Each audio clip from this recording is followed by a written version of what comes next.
Kite people, Sven from AERIALIS Kites, and thank you very much for stopping by today. So, does that mean you're ready for yet another tutorial on quad kite flying? Super! Because in that case, you've come to the right place. In this video, I'll take you through the basics of one-handed quad kite flying.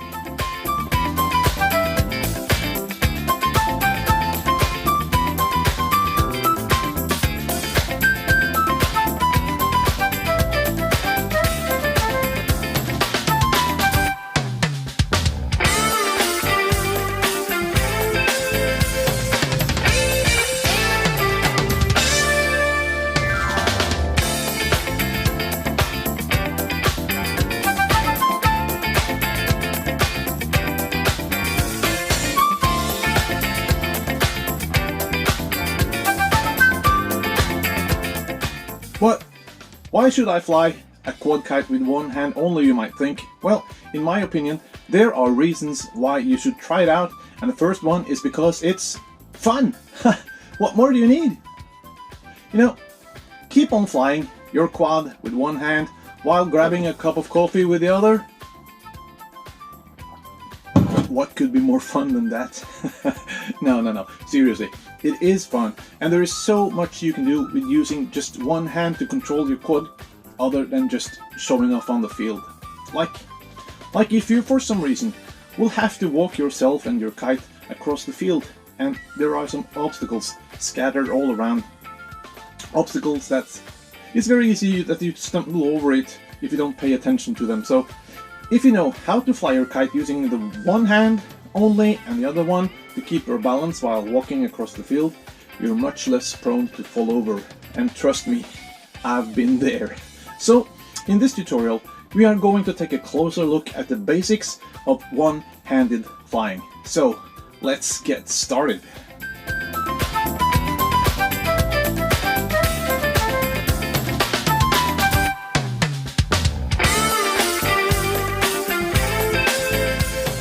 First, let's go through some important prerequisites for this tutorial. Alright, the wind. When you go practicing this stuff, make sure to find a day with nice and stable medium winds. That makes things so much easier, and you can focus on what to do rather than trying to keep your kite in the air or worrying about being blown off the field. Strenuous.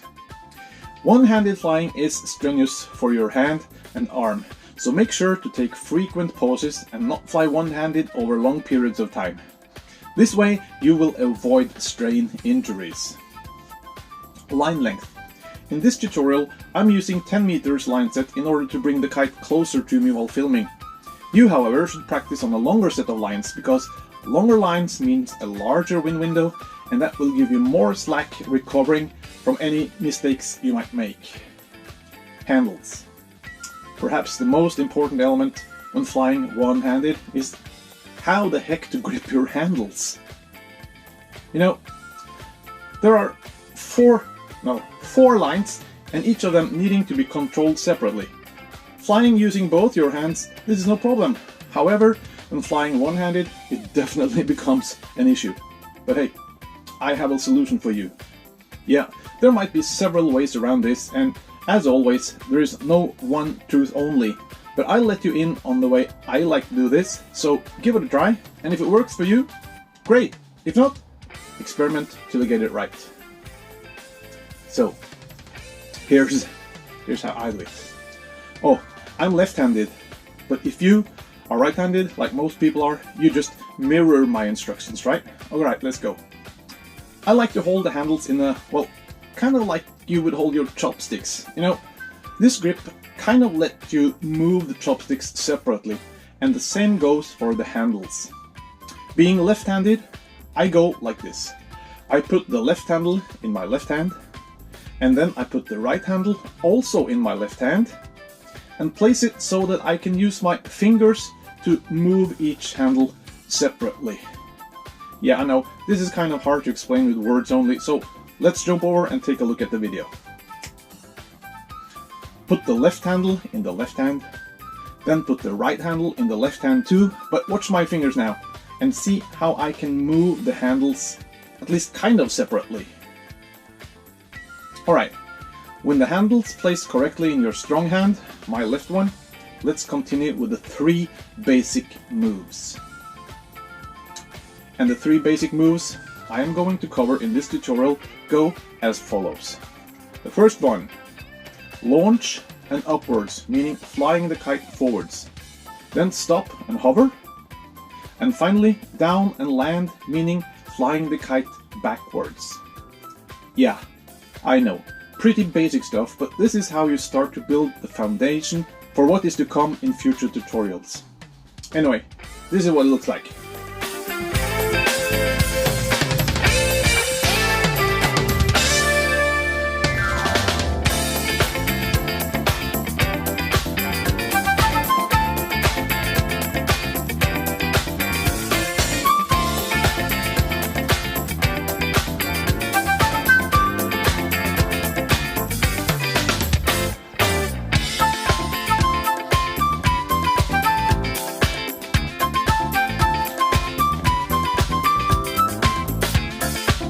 Before we start, I just want to emphasize the hand positions. Thumb back will power up the kite and fly it forwards. Thumb forward will brake and eventually fly the kite backwards. Thumb somewhere in the middle, in a neutral position, will hover your kite in the air. This should be familiar to you when flying using both your hands, and it will of course apply when flying one-handed too. Now, start by flying your kite into position using both your hands and land the kite on its down spar tips and lean it a little backwards so that it sits solidly on the ground. Now the kite is ready.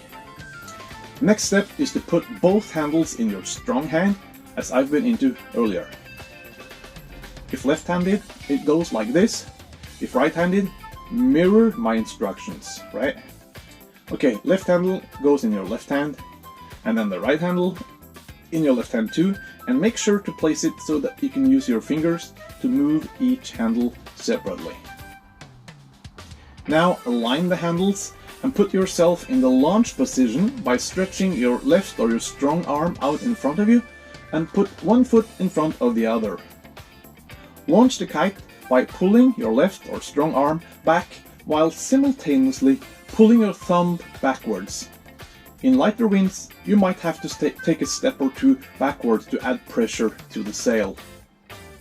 Try to keep your hand as still as possible while you fly the kite to the top of the wind window, and to keep the leading edge as horizontal as possible while climbing, make just subtle finger input. Too much and you will probably overdo things. When the kite reaches the top of the wind window, hover it by very gently moving your thumb forward until you hit that neutral position. The higher in the wind window your kite sits, the less you will have to push your thumb forward. Now hold the hover for a few seconds while using, once again, very subtle finger input, trying to keep the leading edge horizontal. Finally, it's time to bring the kite back down and land it on the tips of the down spars again. So now gently push your thumb forward until the kite starts to fly back down towards the ground, and make sure to maintain pressure in the sail all the way down, and once again make subtle finger input only to keep the leading edge horizontal. Guide the kite all the way down to the ground and try to land on both tips simultaneously. Yeah, actually that's all there's to it. Now go out there and practice these 3 moves until you can do them blindfolded. Well, you get the picture. When you really start to get the hang of it, you can try to do a stop and hover the kite halfway up and halfway down the wind window. And now pay attention to the differences between the thumb neutral positions when hovering in the middle of and at the top of the wind window. This difference should be significant. And adding to this, make more stops when ascending and descending your kite. I'm pretty certain you will have it all down really soon. So, what are you waiting for? Grab your to-go kite bag, hit the field, and start practicing, so that you'll be ready for some more tutorials on one-handed flying soon. And until then, Take care, stay safe, peace, and just fly.